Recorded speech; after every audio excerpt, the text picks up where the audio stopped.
Boa tarde a todos. É com um imenso prazer que nós vamos trazer agora uma palestra, com a doutora Sâmia Feitosa Tajara, sobre gestão de longevidade, projetos de pós-aposentadoria com foco em resultados sociais. Vamos dar um leve currículo da nossa querida palestrante. Ela é consultora, palestrante e escritora, administradora, mestre, doutora e agora fazendo pós-doutorado em políticas públicas em prol do envelhecimento saudável. Sâmia construiu uma carreira interdisciplinar na área de gestão e planejamento urbano saudável.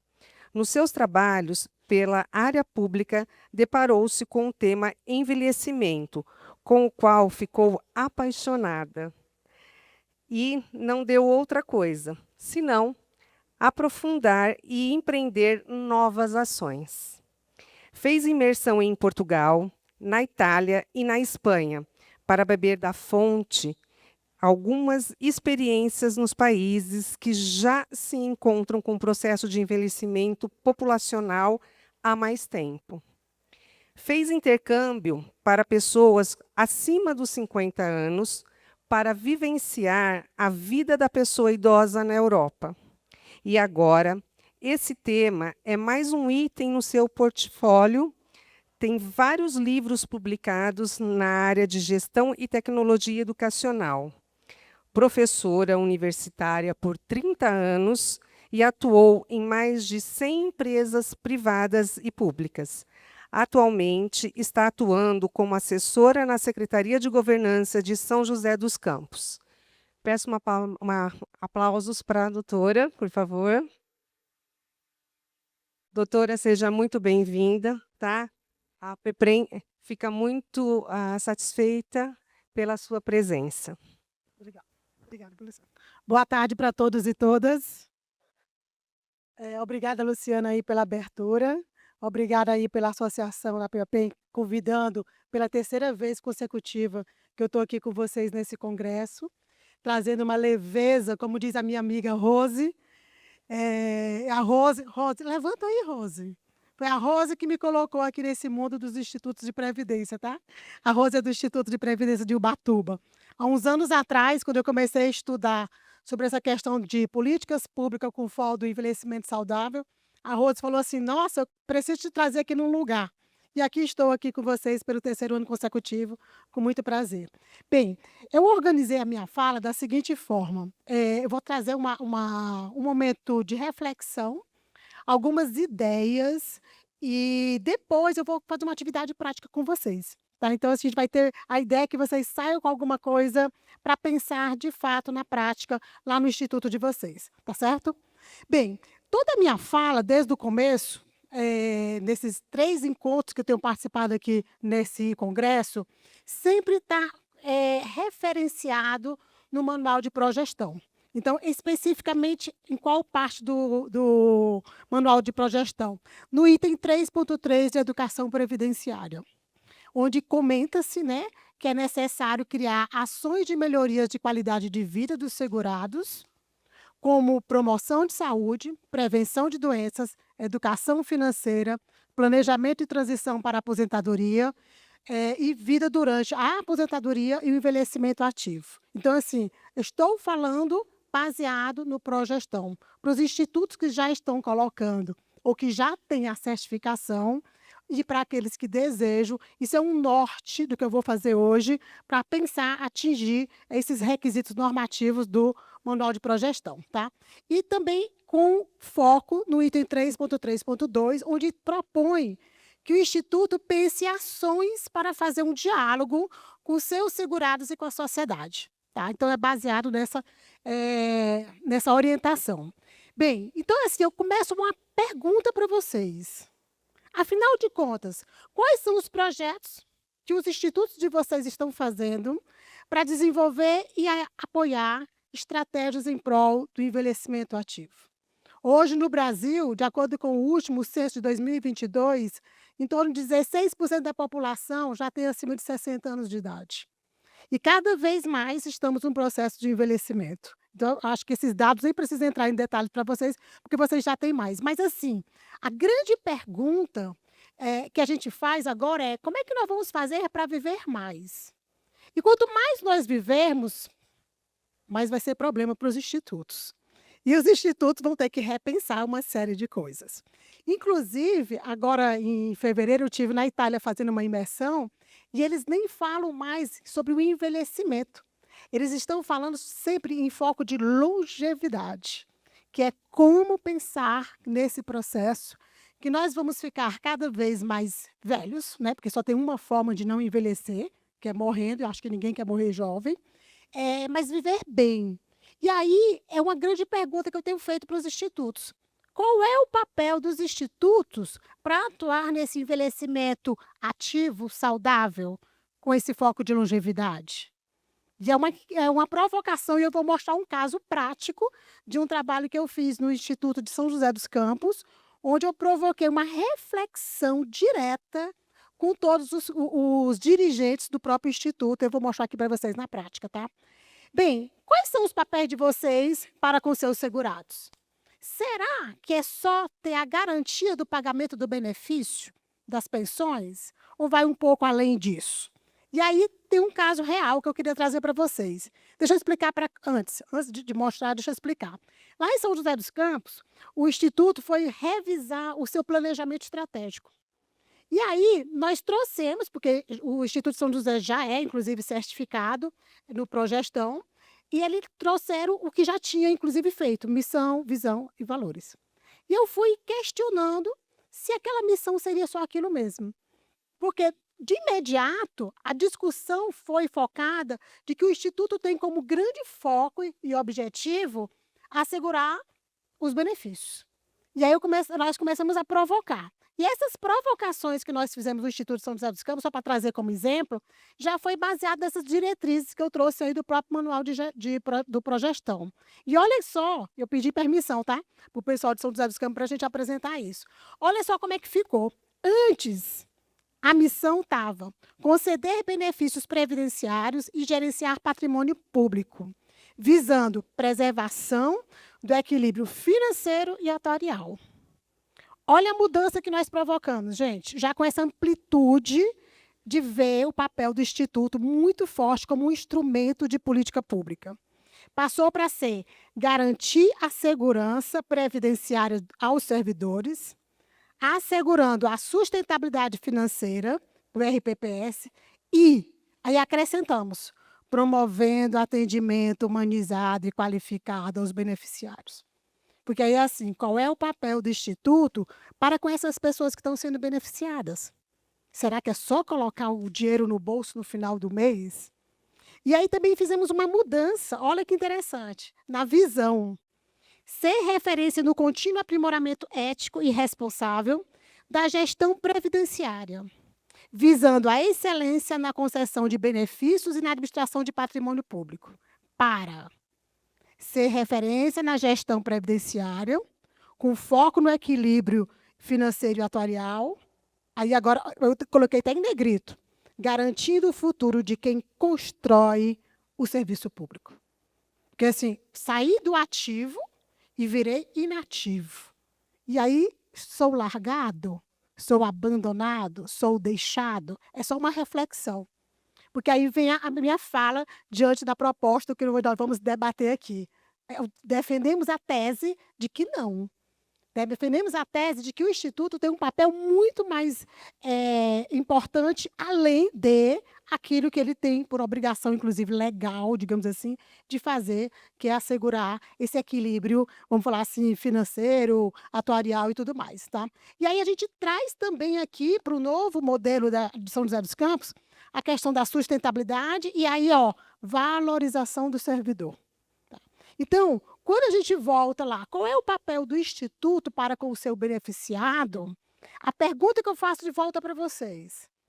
Olha lá para a visão, missão e valores do Instituto.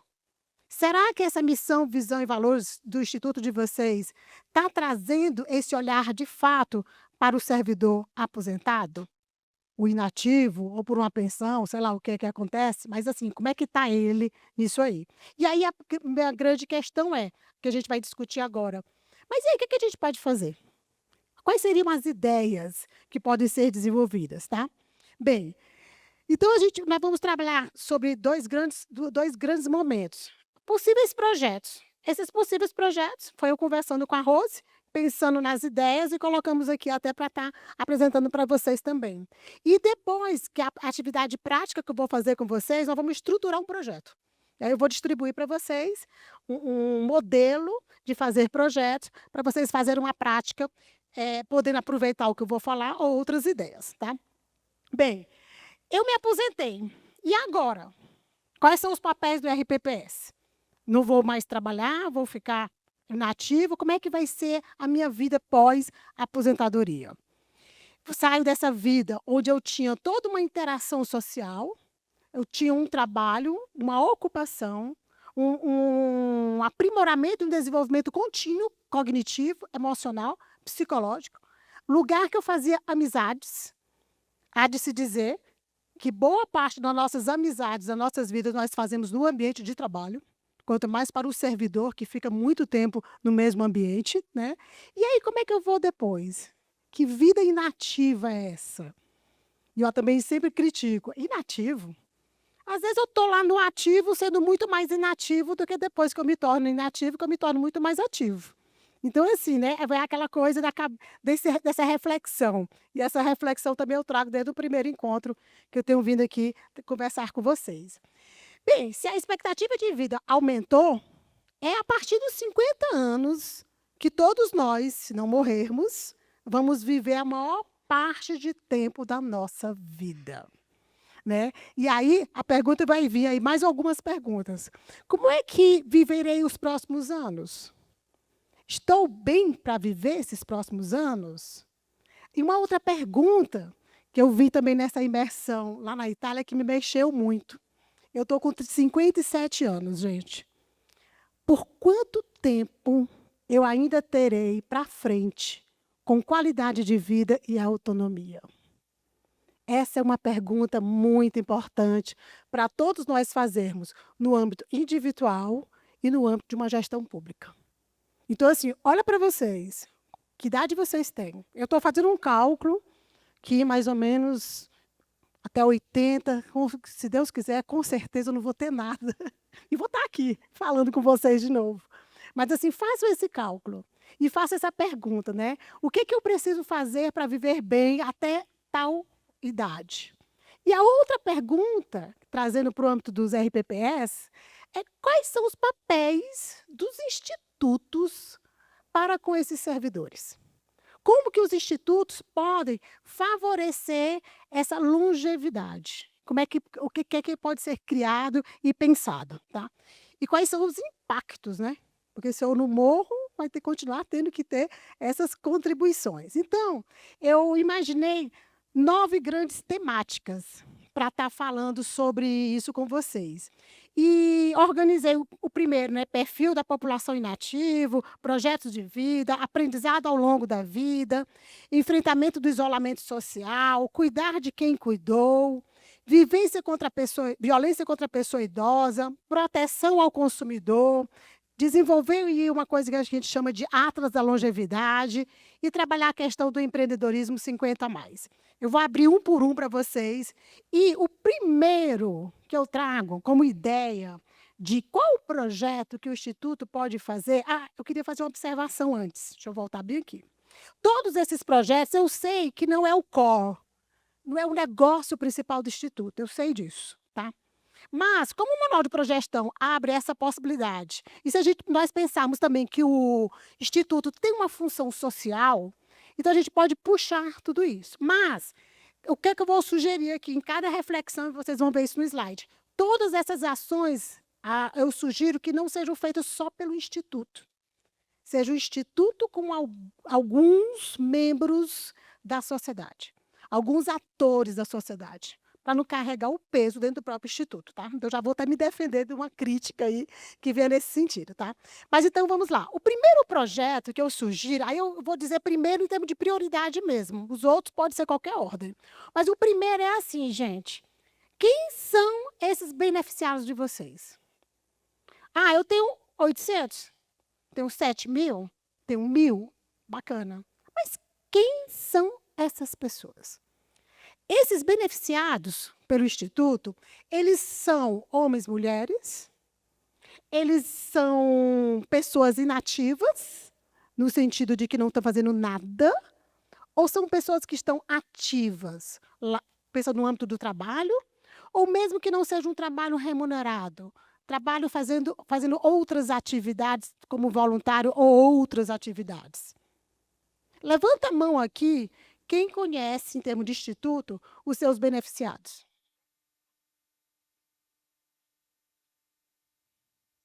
Estatisticamente, você tem, qual o gênero, quantos que moram sozinhos, quantos que estão com alguma doença, quantos que estão responsáveis pelos seus lares financeiramente. Vocês conhecem tudo isso dos seus beneficiados? É nesse sentido, tá? Não é só dizer quantos que tem, quantos que são homens, quantos que mulheres. Mas é assim, ó. Quem são essas pessoas? Ou se aposentou, minha obrigação é pagar o benefício, garantir esse benefício, que é óbvio. Mas quem são essas pessoas? Porque, assim, se eu vou pensar como que eu posso ajudar essas pessoas, até porque eu coloquei como primeiro. Minha primeira sugestão é assim, gente, um projeto é uma pesquisa de entender quem são essas pessoas. Onde elas estão? Estão fazendo o quê? Será que elas estão tendo uma assistência familiar? Será que elas têm família? Será que as casas delas estão adequadas? Será que elas estão morando sozinhas ou poderiam morar juntas? Quem são essas pessoas? Então, assim, a primeira sugestão em termos de projeto, eu partiria desse ponto. Lógico, teriam mais trocentas perguntas para serem feitas. Por quê? Porque se eu vou oferecer alguma coisa para alguém, eu preciso saber quem é esse alguém. Eu preciso saber quem é esse coletivo, para poder, a partir daí, sim, vir as outras ideias que eu vou dar, que pode ser que encaixe ou não encaixe, de acordo com o perfil populacional, digamos assim, tá? Então, assim, sugestão número 1 de projeto: pesquisa. Pesquisa não só básica, mas uma pesquisa de quem são essas pessoas. O que que essas pessoas que hoje estão aposentadas, afastadas, né, vamos falar assim, o que que elas pensam? O que que elas sentem? O que que elas ouvem das pessoas? Será que elas estão sendo bem tratadas dentro dos seus ambientes? Então, assim, é nesse sentido de ter esse conhecimento de uma forma geral, né. Que se elas moram sozinhas, como é que estão as condições de saúde dela. Bem, e ali eu coloco, quem que pode ser um parceiro do RPPS para fazer um trabalho desse? Uma dica: as universidades. As universidades, elas têm como um dos universidades e faculdades, tá? Ensino superior. Ensino técnico eu não tenho muita experiência, mas ensino superior, gente, um dos requisitos que o MEC utiliza para qualificar bem uma faculdade, uma universidade, é extensão universitária. Uma dica para vocês. Gratuita, tá, gente? Gratuita.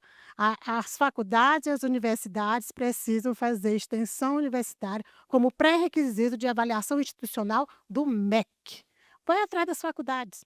Às vezes tem um professor lá da área de matemática, de estatística, seja lá da área da gerontologia, qualquer área, da área de gestão de pessoas, psicologia, enfermagem. São pessoas que, de repente, podem ajudar vocês a elaborar um questionário, a fazer uma aplicação do teste, a fazer uma análise, e de graça. É um grande parceiro possível, tá? Para falar assim: "Não dá para fazer isso sozinho, é muito grande", sei lá. Bem, a partir daí eu vou dar algumas outras ideias e abrir essas ideias. Outra, promoção continuada de novos conhecimentos. É comprovado cientificamente que, se a gente não estimula novos aprendizados, a gente vai ter uma tendência muito grande para uma coisa chamada demência e Alzheimer. Então, assim, como é que nós podemos fazer para que os nossos beneficiados não sejam afetados por alguma doença cognitiva, degenerativa. Uma ideia é que o instituto também estimule que esses beneficiários estejam sempre aprendendo. E aprender não é só faculdade. Aprender não é só um curso de conceito. Não. Pode ser oficinas, pode ser canto. Tem uma amiga minha que está fazendo agora teatro. Pode ser teatro, pode ser qualquer coisa, desde que eu esteja aprendendo. Pode ser jardinagem, pode ser uma nova faculdade. Quero fazer agora uma faculdade de filosofia. Vou estudar uma coisa que antes eu não podia estudar porque eu tinha que trabalhar, tinha que ganhar dinheiro. Agora eu vou estudar pelo prazer.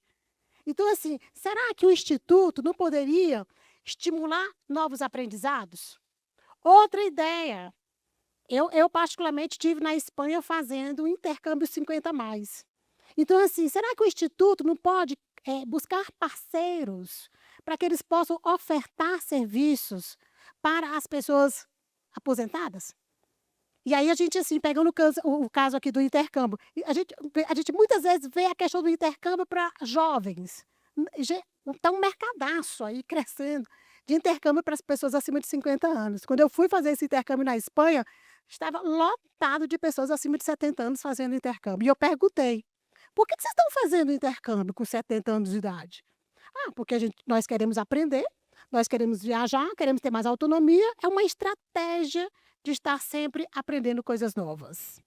Novas atividades a serem desenvolvidas, já falei, e isso vai gerar, obviamente, novas conexões. Quem que pode ser o parceiro de novos aprendizados?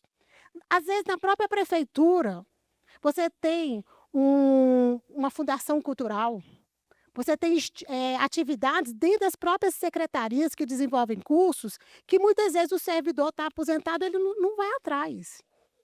E uma coisa bem interessante, gente, eu estava fazendo um trabalho numa prefeitura e nós fizemos uma reunião com os servidores aposentados.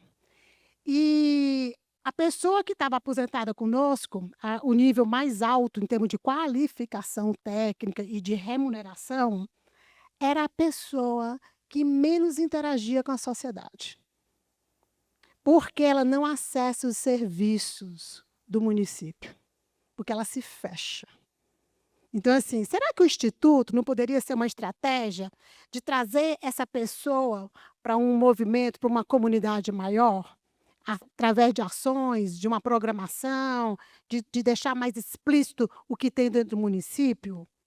Tá? Então, assim, de novo, não é que o instituto tem que fazer isso, mas ele pode provocar um projeto de novos aprendizados através de parceiros. E também aqui entra as faculdades, tá? Existe um movimento muito forte das universidades também criar as universidades, faculdades de terceira idade. Então, você é um outro mecanismo, como uma estratégia de buscar essas parcerias, deixar mais acessível para os servidores. Tá? Outra ideia que eu trago aqui para vocês, trabalhar a questão do projeto de vida. Vários institutos, se eu não me engano, já estão trabalhando com oficinas para pensar o projeto de vida. É muito comum, inclusive hoje na BNCC do Brasil, que trabalha a base curricular, já está colocando para as crianças e adolescentes o desenvolvimento das competências socioemocionais. E um dos requisitos que eles colocam para esse desenvolvimento socioemocional é exatamente pensar em projeto de vida. Ora, se eu penso no meu projeto de vida de jovem para quando eu me tornar adulto, eu estou pensando na vida, que eu vou até falar um pouquinho mais na frente, em 3 fases. Estudar, trabalhar e aposentar. Com a perspectiva de viver 100 anos, que vários autores já estão colocando aí, essa vida em 3 fases, ela vai ser em 5 fases ou mais. E a ideia não é mais estudar, trabalhar e se aposentar. E eles falam até assim uma coisa interessante: eu posso ter diversas carreiras. Não carreira no sentido de formação, mas de dedicação. Numa fase da minha vida, eu vou poder me dedicar muito à minha carreira. Em outra fase, não vai dar para me dedicar muito. Em outra fase, eu vou parar de trabalhar por algum motivo e ter condições de alguém pagar minhas contas. Em outra fase, eu volto mais ou menos para minha carreira. E eu posso voltar fortemente, altamente dedicada para minha carreira depois dos 60. Por que não? Então, assim, o que a gente traz nesse conceito? Eu preciso pensar no meu projeto de vida. Eu preciso pensar no meu projeto de vida depois dos 50 anos, depois dos 60 anos, 70, 80, 90 e 100. Porque, assim, o que é que eu vou fazer com isso? O que é que eu vou fazer com esses anos que nós ganhamos ao longo dos últimos anos? Eu não sei se vocês sabem, mas em 1900 a expectativa de vida era de 33,7 anos. Em 1940, a expectativa de vida era em torno de 45 anos. No último censo, baixou um pouco para 76,4 anos. Isso já aumentou e diminuiu por causa da pandemia. Quem é que tem aqui abaixo de 30 anos? Quase todo mundo já estava morto aqui, né? Eu pensava assim. Então a gente não morreu. E não vamos morrer, né? Digamos assim. Então aí vem a pergunta, né? É uma pergunta e é um estímulo. É um estímulo a ser feito para os beneficiados, né? Quais são os seus projetos de vida que vocês vão fazer pós-aposentadoria? Né? Quais são os seus sonhos? Quais foram os desejos que não foram feitos por conta do momento lá da vida e que pode ser feito agora? Eu costumo dizer que os nossos sonhos, nossos desejos, eles podem ser comparados como se fossem gavetas de um armário. Imagina um armário com várias gavetas. E cada gaveta é um projeto seu. E aí, aquela gaveta que você está louco para realizar, agora, você não vai conseguir realizar. Seja lá por qual motivo. O que é que você faz? Empurra a gaveta. E aí, traz a outra gaveta, que você vai conseguir realizar. Agora, quando você tem só um projeto de vida, vai que dá errado, gente. Vai que dá errado. E pode dar errado, porque nem tudo está no nosso controle, ou melhor, quase tudo não está no nosso controle. Então, assim, trazer essa reflexão para os beneficiados antes da aposentadoria e depois, e continuar. Assim, é um trabalho, inclusive, praticamente contínuo, né? Qual o legado que você quer deixar? Identificar o que te deixa feliz. Eu já fiz essa pergunta também num trabalho que eu estava fazendo numa empresa privada, que eu perguntei para uma coordenadora. A coordenadora estava se queixando que a equipe não tinha engajamento, não tinha motivação para o trabalho. Aí eu perguntei para ela: e você, o que te motiva? O que te engaja? Sabe qual foi a resposta dela? Não sei. Aí eu falei assim: mas se você não sabe, como é que você vai engajar os outros? Se você não está feliz, se você não está engajado, você não está motivado, como é que você vai estimular de alguma forma o outro? Sei que a motivação é intrínseca, mas se eu tiver um ambiente que me favorece, seja positivo, eu vou ser afetada pelo ambiente sim, e isso vai me deixar mais feliz, tá? Então, trago aí a ideia de um dos projetos a serem desenvolvido, é trabalhar a questão do projeto de vida, que eu acho que já tem vários institutos fazendo isso, inclusive. O que farei nas minhas próximas manhãs e o que vale a pena, afinal de contas, literalmente viver. Outra ideia, encontros que promovam a interação social. Ou seja, trazer um momento, né, de novos aprendizados, que é uma ideia. Encontros literários. Minha amiga Rose virou escritora. Já está com 2 livros publicados. E ela não basta fazer só 2 livros, ela faz encontros literários lá em Ubatuba. E uma série de outras coisas que podem ser feitas. Então, assim, são ideias para trazer pessoas, para fazer diálogos, para apresentar trabalhos. Encontros artísticos vão nesse mesmo sentido. Outra, encontros intergeracionais. Isso é um problema. Porque assim, é comum na sociedade segmentarmos. Aqui é só criança da creche. Aqui está na escola de ensino fundamental, ensino médio, jovens e adolescentes. Aqui é adulto e velho lá na casa do idoso. Velho lá naquele canto. A sociedade fragmentada. Cada vez mais também nós falamos que precisa juntar. Claro que tem que ter um lugar só da criança, claro que tem que ter um lugar só do jovem e do idoso também. Mas assim, temos que mesclar. Criar momentos onde a pessoa idosa, a pessoa aposentada, ela tem muitas histórias para contar. E ela pode contar suas histórias para crianças, para adolescentes. E assim vai, você pode estar desenvolvendo uma série de atividades. E esses encontros, eles deixam as pessoas literalmente felizes.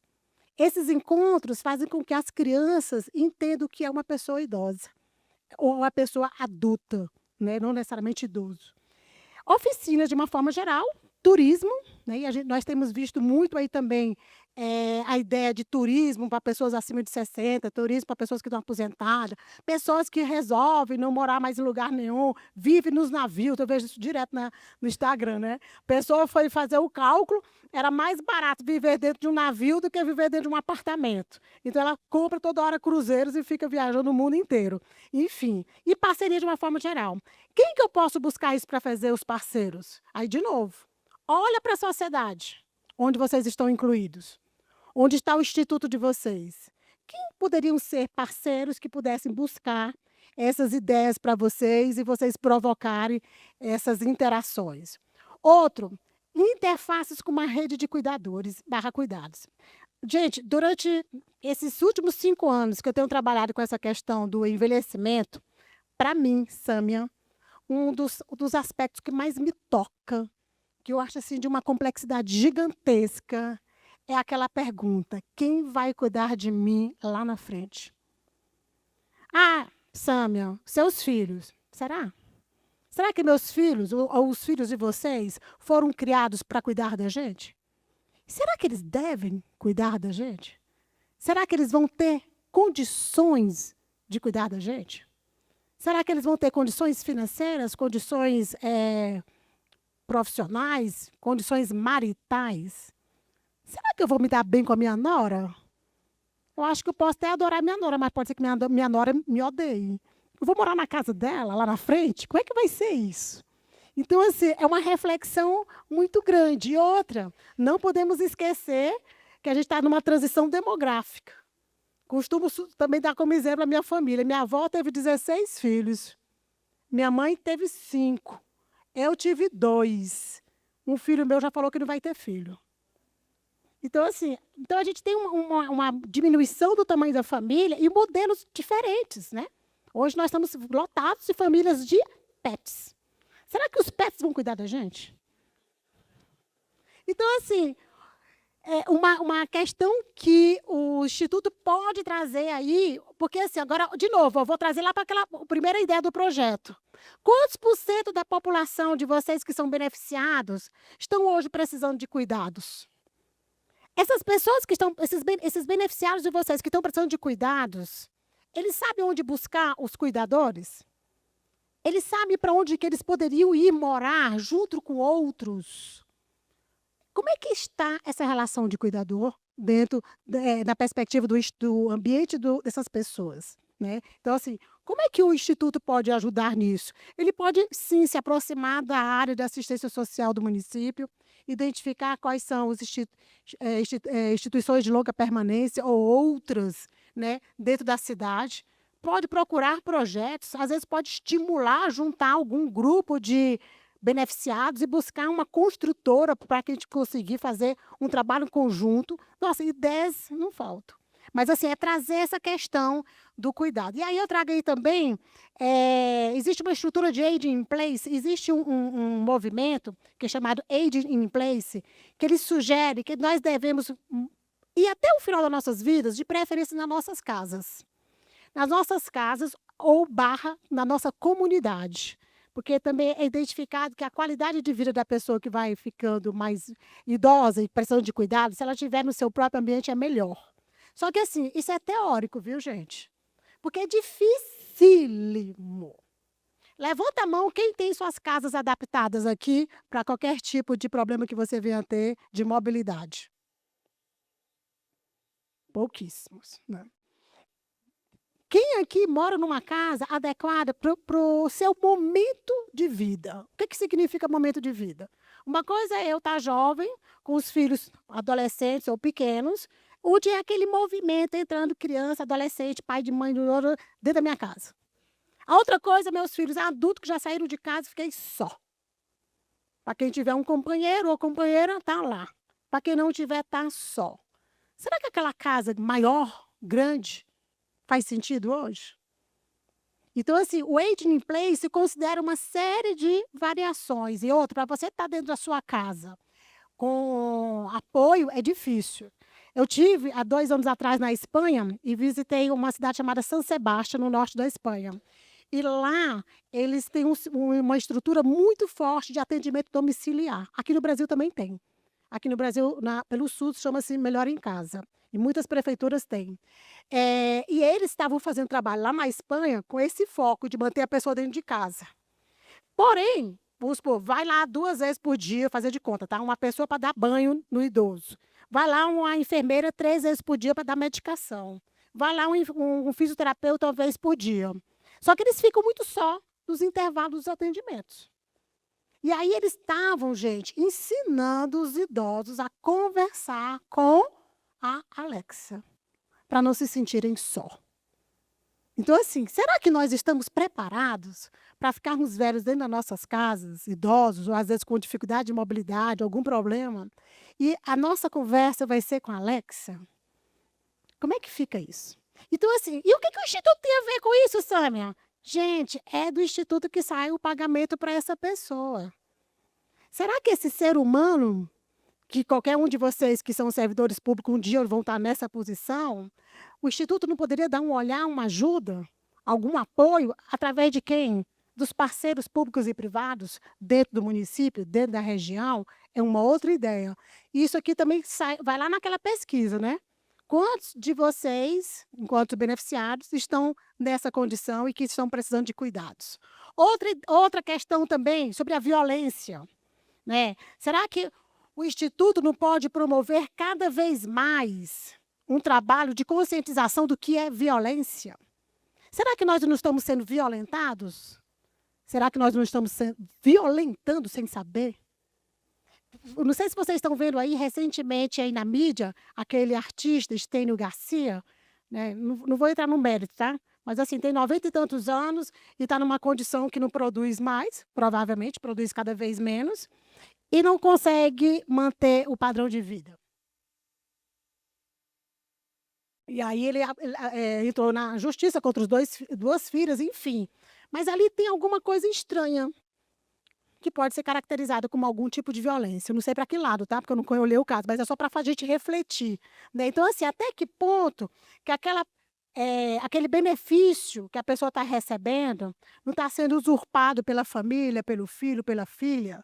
Então, um dia eu conversando com uma pessoa, a pessoa despreocupada de levar a mãe para dentro de casa.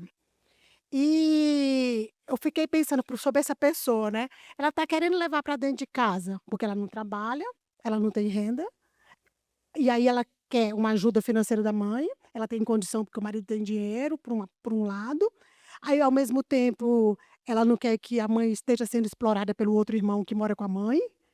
Então, assim, em que estágio está essa violência que esses beneficiários, de repente, não estão passando e não estão percebendo que estão sendo violentados ou que estão violentando, diga-se de passagem, né? Então, assim, olhar sobre essa perspectiva da violência da pessoa idosa no aspecto físico, psicológico, sexual, patrimonial e moral. Quando eu estive em Portugal, também eu vi um caso lá em que a pessoa aposentada estava, sei lá, X tempo morta dentro de um armário. Aqui no Brasil a gente viu, né? Um que foi levado na cadeira de rodas e tudo mais. Então, assim, ou seja, gente, será que no instituto de vocês tem alguém que está passando por isso? Né? Então tem que dar uma conhecida nesse pessoal como um todo, tá? Oi? Então, pelos estudos aí, em torno de 25% das pessoas acima de 60 anos de idade são mantenedores das suas residências. E percentualmente nessas residências que eles são mantenedores, digamos assim, provedores, eles correspondem a mais de 50% da renda. Outro que vai um pouco, muito próximo desse aspecto aqui, então assim, quem que pode ser um parceiro? Às vezes existe na sua cidade algum instituto que trabalha sobre essa questão de violência, você traz a violência para fazer essa discussão, palestras, e aí você vê que esses projetos até que eu estou sugerindo, às vezes um está correlacionado com outro projeto. O outro também, que tem um pouco de outro tipo de violência aí, sobre a questão do consumo. Que aí você pode pensar, quem é seu parceiro? O PROCON. Não sei se vocês sabem, mas o PROCON tem uma cartilha de orientação de consumo só voltada para a pessoa idosa. Então, você pode, enquanto instituto, trazer o PROCON como um grande parceiro seu para trazer essas discussões das práticas do Código de Defesa do Consumidor. O outro serviço, que nós chamamos de Atlas da Longevidade. Isso aqui eu vi na cidade do Porto. Gente, muito interessante. Eles chamam lá todo mundo da cidade, do Porto, público, privado e organizações não governamentais, e diz assim: o que que vocês estão fazendo para a população idosa?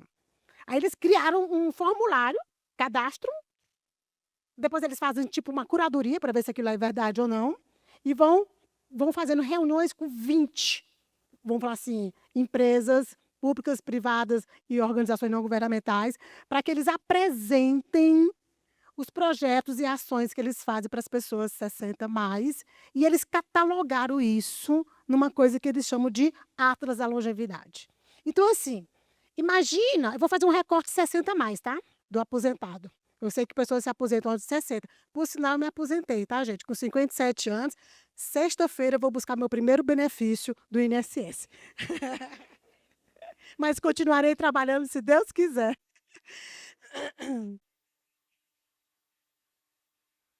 No meu projeto de vida, eu quero trabalhar até quando eu puder. Minha mãe trabalhou até os 79, meu pai trabalhou até os 74, depois que ele adoeceu, ele não conseguiu mais. E por quê também? Porque isso faz parte do nosso projeto de vida, tá? Então, assim, catalogar esses serviços é uma estratégia, porque você pode ter isso disponível para a sua população. Ah, Isama, mas isso é um trabalho muito grande. Chama a universidade. Chama a Secretaria de Assistência. No caso específico, chama o Conselho Municipal do Idoso. Articula outros atores. O Instituto não precisa fazer. Ele pode ser o articulador. Ele pode ser o líder do projeto, né? E trabalhar em conjunto com outros, né? E catalogar tudo isso. E o outro, que também está sendo muito falado aí, tem críticas do pessoal, porque essa questão de economia prateada, economia da longevidade, economia dos grisalhos. Gente, é o sistema econômico, é o que faz rodar a máquina do mundo. É através do desenvolvimento de novos produtos e serviços que aparecem novas tecnologias que fazem com que a gente viva mais. Nós só vivemos mais porque teve uma evolução da ciência. E só teve uma evolução da ciência porque foram estudar e alguém pegou aquele estudo e transformou em produto e serviço e colocou no mercado. Então, quanto mais desenvolverem tecnologias, mais podemos nos beneficiar com mais conhecimento. Então, assim, uma outra ideia também é essa. Gente, eu me aposentei, o dinheiro não dá. Eu preciso complementar minha renda. Ou até dá, mas eu não quero ficar parada. Eu quero fazer alguma outra atividade. Então, assim, será que o Instituto de Previdência não pode fazer uma parceria com a Secretaria de Desenvolvimento Econômico e estimular cada vez mais o foco de empregabilidade, trabalho, empreendedorismo para pessoas acima de 50, 60 anos de idade? Claro que pode. Claro que pode. Há uns anos atrás eu fiz um curso nos Estados Unidos sobre empreendedorismo. E o professor falava uma coisa muito interessante. Ele falava assim, é muito comum no mundo do empreendedorismo focarem muito no jovem, né? O que a gente vê na televisão? O fulaninho com 22 anos de idade conseguiu não sei quantos milhões no fundo de investimento, ficou milionário. Isso é a exceção da exceção da exceção. Os empreendedores mais bem-sucedidos em termos de quantidade de volume, geralmente têm acima de 40 anos. Porque ele já tem uma base profissional, ele tem uma experiência de mercado e ele tem mais maturidade. Aí, só que às vezes a gente é distorcido pela mídia. Porque a mídia mostra, né, que de fato é fantástico alguém de 20 e poucos anos se tornar milionário por um empreendimento. Mas isso é exceção, isso não é a maioria. Então, trago aqui de novo. Será que o Instituto não pode desenvolver projetos com outros parceiros estimulando isso? Será que quando a pessoa se aposenta no Instituto de vocês, ela consegue se aposentar com um salário integral para manter o padrão de vida que ela já tinha? Ou em função das novas regras, já não é mais integral, já é só um percentual. Como é que ela vai se adequar nessa renda, nesse encolhimento de renda? Então, uma das ideias é pensar nesse projeto com esse foco aí de empregabilidade, tá? Bem, então, agora trazendo para a atividade prática. Qual o nosso tempo? 45 minutos. Ótimo, tá bom. Então, assim, mas Sam, e aí, como é que eu coloco isso na prática? Né? Então, assim, eu dei algumas ideias. Então, eu vou trazer para vocês uma metodologia chamada Canvas de projetos, chamado Canvas PMC, modelo de Canvas. E aí, é só para distinguir conceitualmente. Eu estou falando projeto. mas a diferença teórica entre projeto e programa, pelo menos que eu trabalho, é assim: projeto é uma atividade que eu desenvolvo por um período, começo, meio e fim.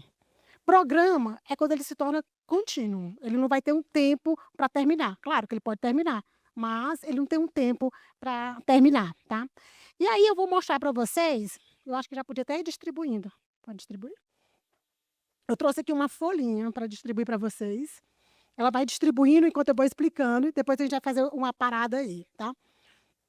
Então o projeto é um esforço temporário empreendido para criar um produto, serviço ou resultado único. E eu estou usando aí a metodologia como pano de fundo do PMI-BOK e também do PMC. Tem início e fins bem definidos. Vou fazer isso durante 6 meses e acabou, pronto. Virou contínuo, eu vou chamar de programa, tá? Ele é progressivo porque ele é dividido também em etapas do seu desenvolvimento. Ele tem delimitação de recursos muito claros, tem um objetivo muito claro e ele, de preferência, obviamente, ele tem que ter viabilidade. Não só viabilidade financeira, mas viabilidade de conhecimento, viabilidade de recursos materiais, viabilidade de espaço físico, de gente e de grana também, tá? Por outro lado, também a gente tem que saber o seguinte, que tudo que nós vamos fazer de projeto, nós temos que saber que nem todas as informações na hora que a gente vai fazer o projeto, nós não teremos na mão. E isso não deve ser um empecilho. Pelo contrário, isso só deve ser, vamos falar assim, um elemento que eu sei que vai ter uma escassez e que eu não vou ter todas as informações. Mas está tudo bem, vai fazer o que dá, tá? A gente trabalha com o conceito de melhoria contínua. Fiz, mas pode ser que precise melhorar continuamente.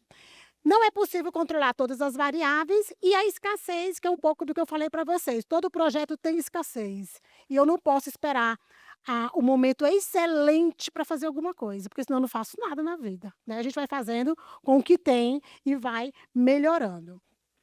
E é isso que eu quero fazer com vocês agora.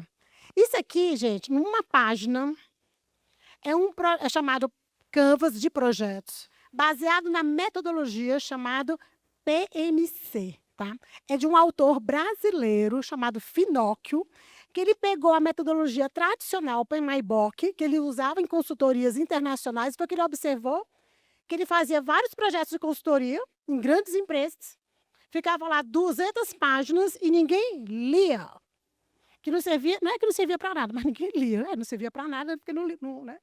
Ficava guardado. E aí ele pegou os principais elementos desse projeto, no modelo clássico, e ele organizou numa única página. Cada vez mais hoje, nós falamos que as informações têm que estar disponíveis numa única página para facilitar a visualização rápida e a própria compreensão, tá? Então, assim, esse modelo de projeto, ele está dividido em colunas aqui, ó. Essa coluna, coluna. E ela vai responder aquelas perguntas básicas de uma ferramenta que vocês já devem ter ouvido falar, chamado ciclo W2H, que é o que faz, quando faz, por que faz, blá, blá, blá. Bem, aqui ele começa aqui, ó.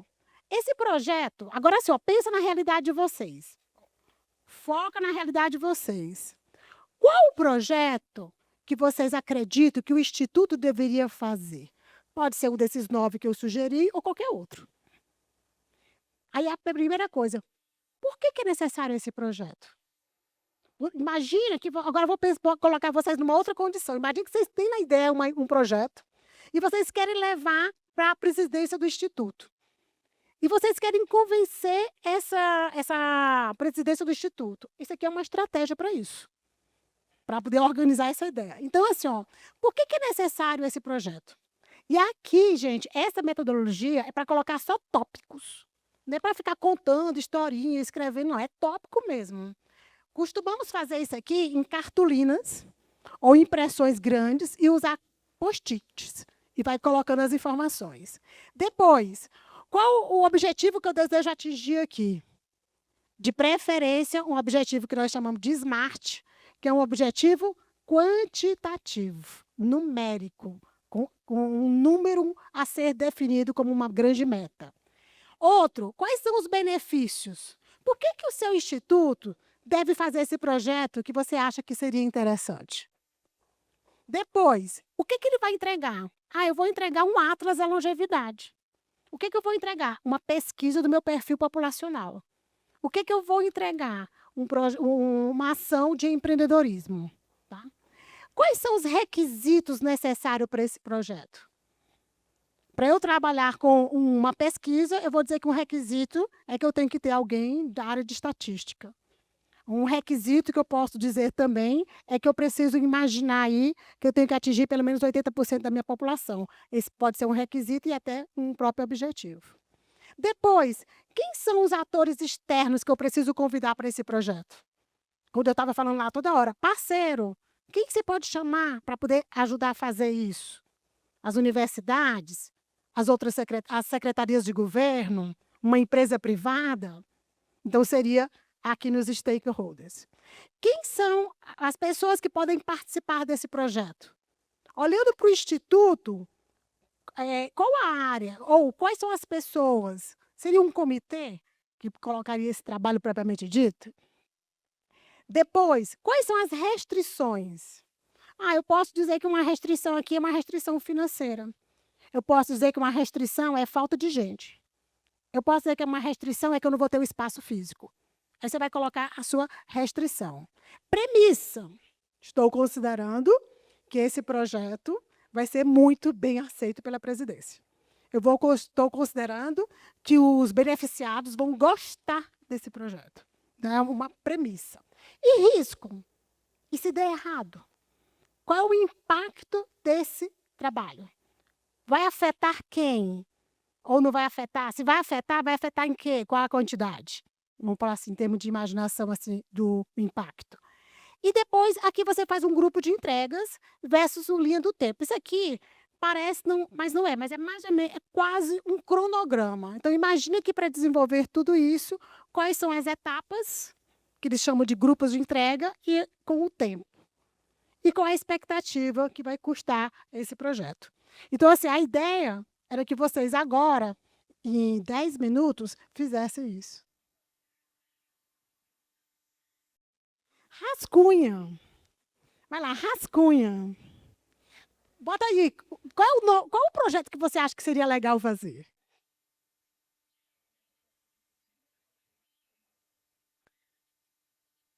Saibam que não vai ficar bem feito, não tem problema, para mim dar um empurrãozinho. Oi? Sobre o custo? O custo é quanto que vai gastar para que esse projeto aconteça. Oi?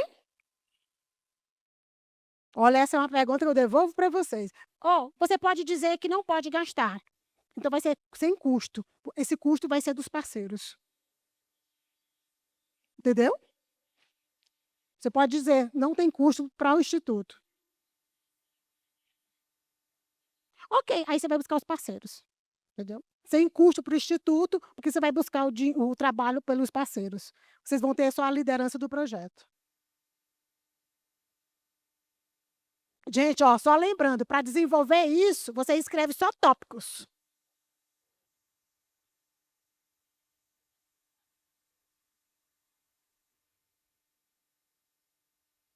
Já estou vendo gente que já está terminando o projeto.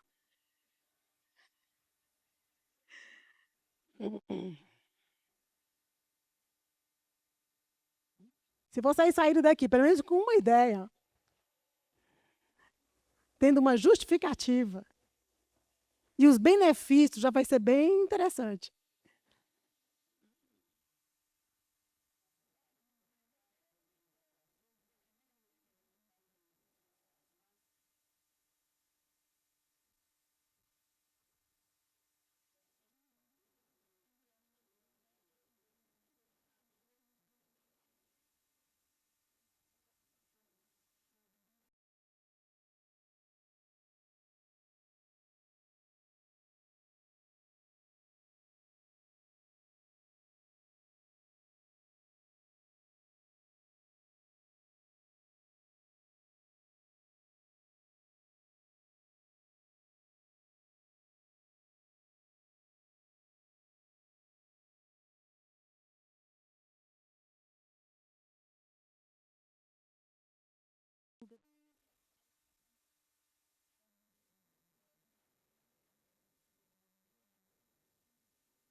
Só uma coisa interessante, pegando o seu gancho, quando você fala assim: "Não pode gastar", mas a hora trabalhada dos servidores do instituto, ela é paga. Aí é por isso que a gente fala sem custo adicional, porque tem, se você tem 3, 4 pessoas trabalhando num projeto, o custo você vai fazer como se fosse a hora do trabalho dela. Aí você vai dizer que o instituto investiu "X" horas do trabalho dos seus servidores no projeto X.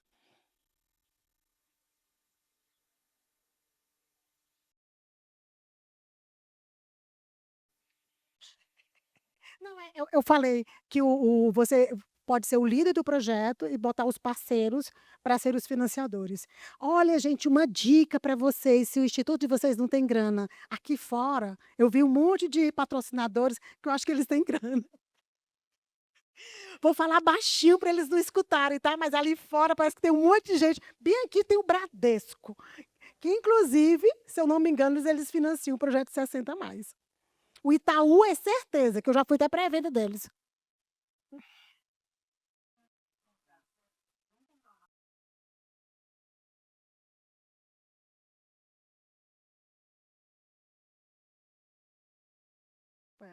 Eu não sei responder. Eu vou dar mais uma ideia aqui para vocês. Uma das grandes vantagens desse congresso aqui, é que nesse congresso tem vários patrocinadores de fato. E esses patrocinadores, eles podem ser sensibilizados para esses projetos. E eles, de repente, ser através dele que você consegue a verba para o projeto X. Então, o Sicredi investe na cidade, né. Olha só, viu gente, aqui tem dinheiro, ó, tá aqui, ó, nem tinha visto. Caixa Econômica, né. É mais difícil, né, porque é público também, né, cheio das regras. Sicredi é uma cooperativa, e sendo uma cooperativa, um dos princípios do cooperativismo é a responsabilidade social.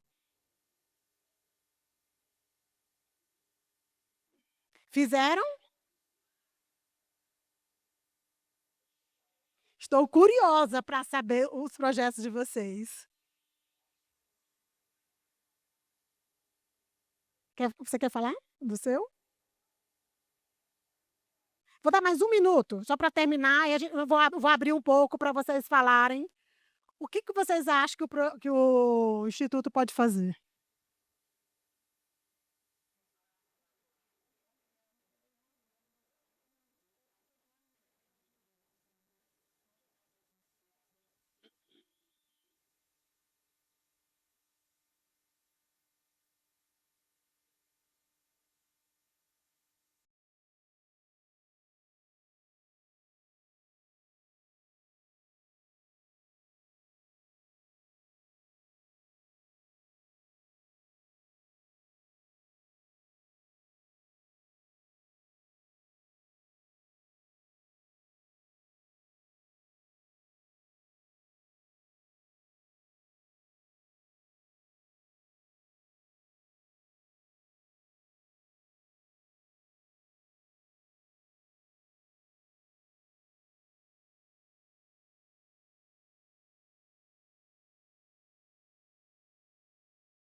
Vamos abrir aí para umas 5 pessoas falarem. Quais foram os projetos que vocês pensaram em falar? Pega lá o microfone, ó. Fala de onde você é, de qual instituto, tá? Se puder falar até também em que área que você está dentro do instituto.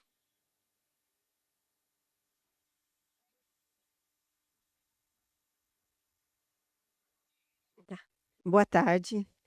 Eu sou do Instituto de Orlândia, do RPPS, né, Orlândia, perto de Ribeirão Preto, e sou conselheira.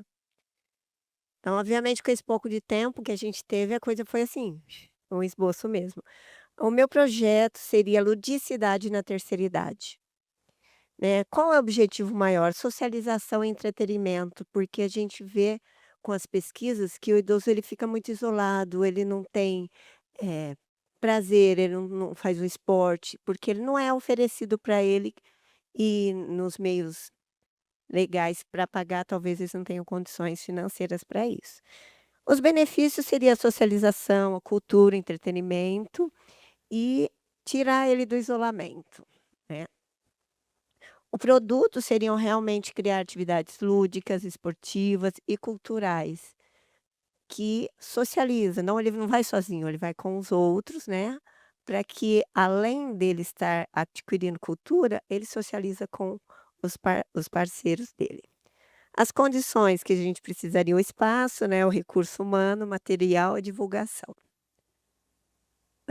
Quem serão as pessoas externas? São as empresas, ONGs e existe muito nas faculdades os estágios, né. Eu sou professora da faculdade, eu tenho alunos da educação física que fazem estágios, da pedagogia que fazem estágios, e eles necessitam dessas horas. Então é uma parceria, assim, custo-benefício perfeita, né.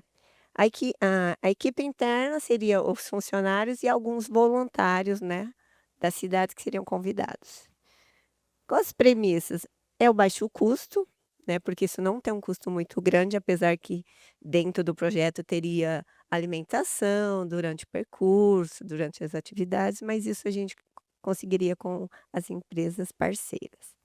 As fases seria primeiro a idealização do projeto, a informação, a divulgação, o cronograma e depois iniciar as atividades efetivamente.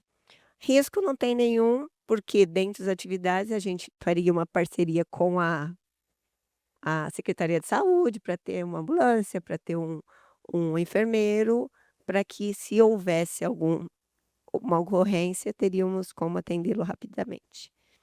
E o tempo necessário, sim, para implementação e depois continuar o projeto enquanto ele conseguir se manter. E os custos seriam as horas realmente trabalhadas e o que a gente consegue com as parceiras. Então é isso, meu projeto Ludicidade na Terceira Idade. Bacana. Alguém quer mais apresentar? Vem aqui.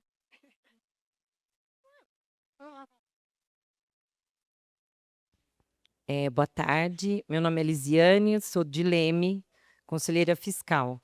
O meu projeto seria para pré-aposentadoria. Então ele seria porque a gente vê muito, né, eu tenho experiência em casa de pessoas que se aposentam, no caso minha mãe, que depois que aposenta se sente meio sem sentido, acaba não tendo muito o que fazer em casa e tudo é problema. Então a pessoa fica meio deprimida. Então seria para evitar isso, então a pessoa já ter um planejamento para quando ela se aposentasse. Os objetivos seria a implantação de uma consultoria, para que as pessoas que estivessem, em vistas de se aposentar pudessem, se beneficiar dessa consultoria, pensando naquelas caixinhas, né, nos seus sonhos, coisas que você não fez durante sua vida, mas que você pode implantar agora. Então seria essa consultoria. Os benefícios seria melhorar a autoestima, uma nova fonte de renda para complementação, uma vez que quando a gente aposenta, né, cai bastante nosso rendimento, e a realização pessoal de cada um. O produto seria essa consultoria para o planejamento da aposentadoria ativa. Então, que a pessoa pudesse continuar tendo a sua vida, vivendo com satisfação e prazer. Os requisitos seriam o local para o curso, as pessoas para as consultorias e pontes para concretizar, que seriam os parceiros. Aí aqui os fatores externos, né, quem que poderia ser os parceiros, pensei no Sebrae, que, né, sempre está disposto, as pessoas, os profissionais autônomos privado, por exemplo, psicólogos, até pedagogos, pessoas que talvez tenham expertise já e se proponham a fazer isso. E a faculdade, que também, como a colega falou, dos estágios, das coisas todas. Da equipe interna seria, em especial, a diretoria de previdência, que acho que é o que está mais ligado. A premissa seria os inativos mais ativos e felizes, né? Eu coloquei ainda assim, ó, os inativos, ativos e felizes, né? Os riscos é de não ir ninguém. Sou otimista. Ninguém aderiu ao programa. Ninguém vai querer ir. E aí as etapas ali eu coloquei que seria a primeira apresentação para a diretoria, aí encontrar os parceiros, divulgar, porque teria que ser bastante divulgado, e aí fazer a programação. Essa programação aí eu pensei, quem que seriam os profissionais? Por exemplo, essa semana vai ser o psicólogo que vai conversar, na outra semana vai ser um assistente social, vai ser o pessoal do Sebrae. Então, fazer uma programação com os especialistas.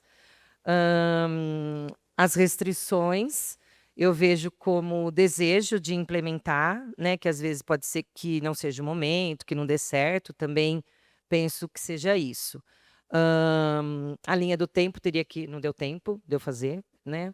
E custos, eu vejo que os custos seriam só assim, no nosso RPPS já tem lugar para fazer isso. Então seria o espaço, né, as despesas normais de estar ali, às vezes se for oferecido um lanche, mas também acho que não é necessário. Então penso que o custo seria quase nada, né? É isso, o meu projeto pré-aposentadoria.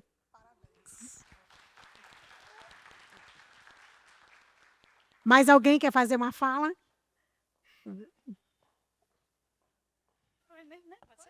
Pode, vem aqui para frente. Aqui em cima. Aqui em Boa cima. tarde, gente. Meu nome é Tancleide, sou diretora de Previdência do Morro Prev, lá em Morro do Chapéu, na Bahia. Vim aqui compartilhar com vocês nossas experiências e também aprender com vocês nesse tema tão importante. Então, a sugestão seria o projeto Tempo de Cuidar. A justificativa é assegurar um labor maior para os ativos e também assegurar que os aposentados eles tenham um acompanhamento na saúde melhor. A gente percebe que na fila do SUS não existe essa especificidade para os aposentados, então eles acabam tendo que entrar na fila para ter acesso a um geriatra, um especialista, e isso dificulta mais ainda a qualidade de vida para quem tanto contribuiu com o município. O objetivo seria realmente mitigar também a aposentadoria por invalidez no Instituto, uma vez que está acontecendo demais, muitos ativos trabalhando, as pessoas estão trabalhando doentes, né, estão adoecidas e acabam sendo jogadas para o Instituto, porque até as prefeituras não querem fazer muito investimento e cuidar deles. Os benefícios seriam trabalhadores com qualidade de vida, com uma média de sobrevida maior, aposentados com acesso garantido a consultas especializadas. Na parte do produto aqui, a assistência mais célere também, para cuidar da saúde deles. Os requisitos seriam aprovação em lei, o financiamento teria que ser compartilhado, a prefeitura entraria com um percentual e o segurado também, então o Instituto não entraria na parte financeira. Na verdade, a gente está desenvolvendo esse projeto lá no nosso município, né? Então, teria que ser, por exemplo, o segurado paga 3% do salário mínimo, a prefeitura paga 3%, para que o Instituto gerencie esse recurso e consiga trazer, oportunizar esse acesso às consultas, né? A equipe seria os trabalhadores do Instituto mesmo. As restrições seriam a não adesão pelo Poder Executivo. As premissas, o aumento considerado em aposentadorias por invalidez, por causas tratáveis, como eu já falei, posso exemplificar aqui o burnout, né? As lombalgias, que é o que mais acontece. O grupo de entrega seria aprovação em lei, a publicidade e a captação de segurados. Os riscos é não encontrar especialistas na local ou regional, e na linha do tempo para fazer essa implantação seriam de 6 meses, o custo inicial seria de aproximadamente 150 mil, levantamos esse custo lá. Então, assim, é uma ideia, tem um município vizinho que fez, deu certo, os aposentados têm acesso a vários especialistas e até, assim, o olhar das pessoas tem mudado. Então, a gente está copiando essa ideia da cidade vizinha e está aqui compartilhando para que é uma ideia que vocês possam aprimorar também nos municípios de vocês. Era só isso mesmo. Muito obrigada. Mais alguém quer fazer uma fala? Vem aqui também, então. Tá bom, a última, tá, gente? Do tempo, né? Boa tarde, meu nome é Desirê, eu sou do Bertprev de Bertioga e eu faço parte do controle previdenciário.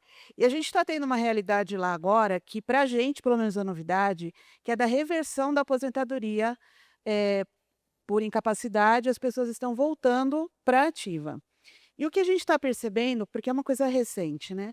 A gente está percebendo que esses aposentados que estão voltando agora à ativa, eles estão encontrando muita dificuldade em voltar ao trabalho, em serem readaptados, em terem um ambiente de trabalho pronto para eles. Por quê? Porque eles têm capacidade de trabalhar, mas eles não encontram um ambiente de trabalho. E como nós somos a porta de entrada para esse retorno, essa comunicação, então o que a gente pensa? Propiciar para eles um espaço, eu não vou falar ponto por ponto aqui, eu vou falar mais geral, tá? Propiciar um espaço de acolhimento para que eles possam, a partir do momento que vai receber essa notícia de que, olha, você vai voltar ativa e tal, já é aquele impacto. Meu Deus, o que que eu vou fazer? Eu não estou bem, eu estou doente. Tem gente aposentada há 7 anos e vai voltar, ou mais até. Inclusive, eu sou uma das readaptadas, eu voltei. Então, assim, propiciar para que essas pessoas tenham, primeiro, um acolhimento humanizado. Então, a porta de entrada, quem vai dar a notícia, receber essa pessoa, passar essa notícia, acalmar esses ânimos. Então, a gente precisa de pessoal especializado para fazer isso. Poderíamos contar com estagiários de psicologia, de assistência social, ou os próprios funcionários nossos lá serem capacitados, né? Então, no caso, custo, ou ficariam os estagiários, que nós já temos estagiários também lá, receber essas pessoas nesse acolhimento, acalmar esses ânimos, mostrar uma outra perspectiva, né, que não é, às vezes muitas também pensam assim, eu estou sendo punida por alguma coisa, porque eu sei lá, eu falei mal de alguém. Então tem todas essas coisas que a gente tem que avaliar, né?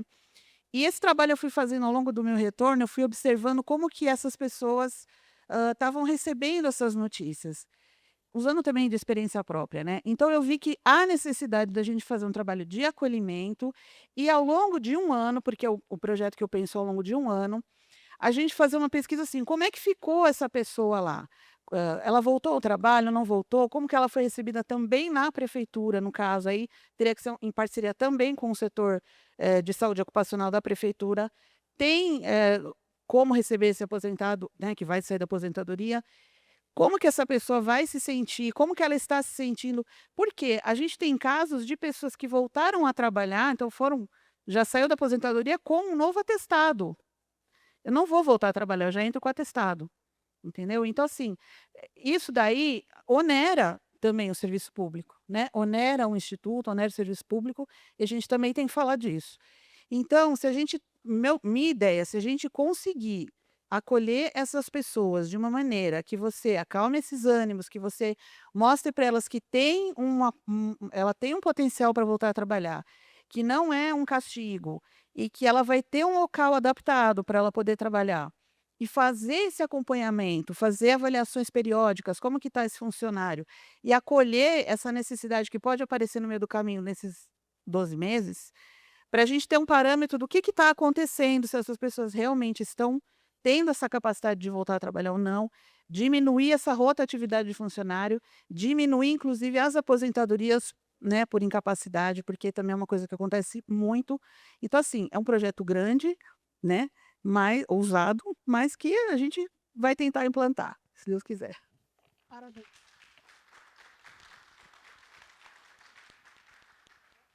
Inúmeras ideias, inúmeras possibilidades. Imagina se eu tivesse dado meia hora para vocês pensarem em projetos. E eu saí mais projetos, né? Ou seja, dá para fazer, dá para viabilizar, dá para estruturar. Então, uma sugestão é, voltando para o Instituto, para quem tiver o interesse de pensar em projetos, está aqui uma metodologia simples, fácil, junta uma equipe, discute, apresenta para a presidência, para o conselho e vai que dá certo, né? No ano que vem, vocês vão contar as histórias. Bem, esse projeto, essa metodologia, já estou acabando, então ela ocorre em 4 momentos. A concepção, vamos dizer assim, o que vocês fizerem aqui, rapidamente. Essa é a primeira fase. A segunda fase é validar, é aprofundar a análise, porque nem sempre na concepção você vai ter todas as informações. Depois, e colocar isso para poder buscar as informações para complementar as informações como um todo, e, por fim, compartilhar esse projeto para as demais partes. Tá? Bem, como eu comentei anteriormente, no fundo, o que está por trás desse modelo de projeto? São as perguntas clássicas, né? Que aqui está só o 5W, digamos assim. Mas é por que fazer, o que fazer, quem fazer, como fazer, quando e quanto isso vai custar. Bem, o projeto é possível implantar? Então, depois que você faz todo esse estudo, que nós vamos falar assim, que vocês fizeram aí, vocês vão fazer a análise assim, não é viável. Quando a gente começa a sentar, discutir com mais profundidade, não é viável porque não vai dar tempo, não é viável porque não tem grana, não é viável por algum motivo. Ou não, é viável. A partir de que eu vou buscar parceiros para continuar o trabalho. Vai dar certo? Vamos falar assim, colocou em prática, está funcionando, vai continuar e não vai parar, virou um programa. Então, virou um programa contínuo dentro do Instituto. Saiu do status de projeto e foi para o status de programa. Tá? Então, virou um programa. E era isso que eu tinha para trazer para vocês. Espero que vocês tenham gostado, espero que vocês tenham refletido sobre os institutos de vocês e, quem sabe, desenvolvam novos projetos, pensando nesse beneficiário, nessa pessoa que está lá, vamos falar assim, na sua casa, fora do ambiente de trabalho, que está aposentada, que está afastada, mas, afinal de contas, a gente não pode esquecer que é um ser humano. Nós podemos pensar como que nós podemos desenvolver ações para que essas pessoas possam ter cada vez mais uma qualidade de vida. Muito obrigada, gente. Estou à disposição. Doutora Sâmia, foi um prazer, foi maravilhosa a sua Precisando, estou à palestra. disposição para ajudar nos projetos Isso. com vocês. Tá? Ó, se alguém gostaria de fazer alguma pergunta, nós temos aí 10 minutinhos para poder estar discutindo o questionamento. Tá? Eu vou deixar com a Tamara, é só levantar a mão que ela leva o microfone.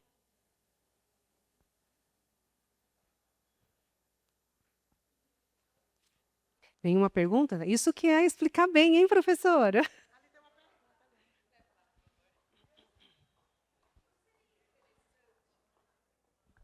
Não seria interessante a gente começar o trabalho, qualquer projeto, tendo já levantado o perfil do seu beneficiário? Foi o que eu sugeri ali. Né? Eu sugeri como primeiro projeto exatamente quem é esse beneficiário. Porque a partir dele que você conhece os que estão Isso. sendo chamados novamente para o trabalho, quem está nessa situação de porque senão eu acho que fica muito sem base para você trabalhar e justificar, inclusive. Pode Concordo ser? plenamente. Então, eu concordo plenamente. Quando eu coloquei aqui, tem como voltar o slide? Tem?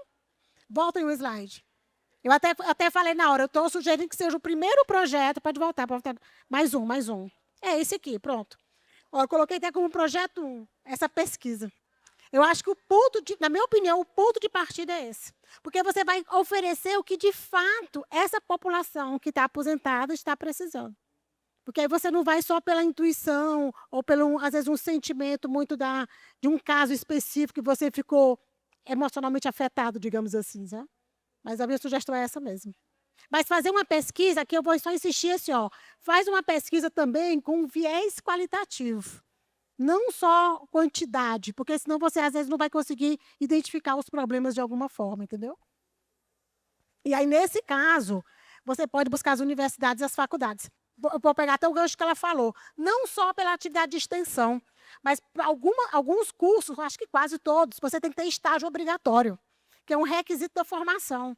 Então, você pode aproveitar o aluno do estágio, como ela falou, e a colega aqui também falou. Aí você viabiliza no aspecto financeiro.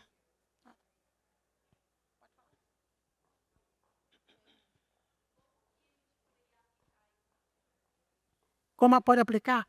Assim, fazer as perguntas, tudo mais, estruturar, ok, mas como ir na casa da pessoa, ou, sabe, na prática, como fazer isso? Você pode criar um formulário eletrônico e mandar para todas essas pessoas. Sâmia, tem gente que não consegue ter acesso através do celular, porque não consegue ter a inclusão digital. Inclusão digital é um outro projeto, por sinal. Aí você mapeia com quem conseguiu, aí depois você vê pela tua população a quantidade de pessoas em termos de totalidade que não respondeu, e aí, de repente, pode ser que essas pessoas você faça um trabalho mais corpo a corpo. E aí você pode também dizer, eu quero atingir pelo menos o retorno de 50% dos meus beneficiários. Aí você vai foca num percentual que seja significativo da tua massa da população afastada, digamos, afastada não, aposentada. Tem uma pergunta aqui. Não é bem uma pergunta, é mais um comentário. Eu queria parabenizar, porque eu cheguei aqui com um projeto, estou indo embora com mais uns 3, 4 na cabeça, né? Bom, que ótimo. Eu estou no Instituto, eu sou assistente social, eu estou no Instituto faz 1 ano e meio, eu sou de Valinhos. E o ano passado, eu fiz isso de... Eu precisava fazer a prova de vida para não ficar uma coisa mecânica. Eu perguntava, como está a sua aposentadoria? E essa frase fez uma diferença enorme, que eu consegui conhecer uma parcela desse público que a gente atende. Mas eu entendi quando você fala de ter estatística, números, qual que é a representação. Eu queria agradecer, porque abriu bastante a minha mente. Assim, eu vou voltar para lá e o que eu vou fazer. Vai lá, continua a pesquisa, depois você traz também. Obrigada. Boa tarde. E, na verdade, não é uma pergunta, eu queria aproveitar o momento e fazer uma sugestão, que nós temos esses... Eu conversava, inclusive, sobre isso no almoço, que eu acho um momento fantástico que nós temos nesses encontros. E, muitas vezes, a gente se depara apenas com assuntos muito voltados para a área de investimento, para a área administrativa, e falta esses momentos de reflexão. Por isso que eu insisto tanto em trazer a Sâmia, porque é um momento que a gente sai daqui com questões práticas que podem ser colocadas lá. Então, para a gente voltar para os nossos institutos, pedindo que esses momentos de formação da gente premiem esse tipo de conteúdo que eu acho que é super necessário. A gente sabe que o atuarial é importante, a gente sabe que investimento é importante, a gente sabe que a legislação é importante, mas não podemos esquecer, lá no fundo tem um ser humano, e esse tem que ser o nosso foco sempre.